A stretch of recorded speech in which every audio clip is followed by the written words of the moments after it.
24 నెలల పాటు cricket match కూడా చూడకుండా అదే పనిగా స్టాప్ వాచ్ పెట్టుకుని 90 నిమిషాల్లో 180 బిట్లు కరెక్ట్గా చేయడం దృష్టి కేంద్రీకరించి చేశాడు. ఇప్పుడు ఎంసెట్ పరీక్షకి వెళ్ళాడు.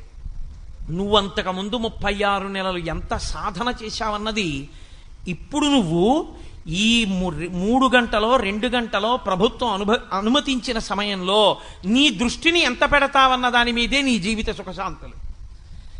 ఎంత బాగా చదివినా 2 గంటలు నీకు పక్క నుంచి వస్తున్నటువంటి లౌడ్ స్పీకర్లో పాటల మీద దృష్టి ఉండిపోయింది.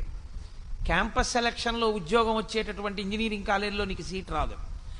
నువ్వు ఒక సామాన్యమైన ఇంజనీరింగ్ కాలేజీలో చదువుకుని బయటికి వచ్చి పట్టా చేత్తో పట్టుకుని ప్రతి ఆఫీస్ ముందుకి వెళ్ళి ఉద్యోగం అడిగి చివరికి ఉద్యోగం రాకపోతే జెరాక్స్ సెంటర్లో 1000 రూపాయలకి బీటెక్ పట్టాతో నువ్వు ఉద్యోగం చేయవలసి ఉంటుంది. ఆ 3 గంటలు నువ్వు వినియోగించలేదు. నువ్వు వినియోగించి ఉండి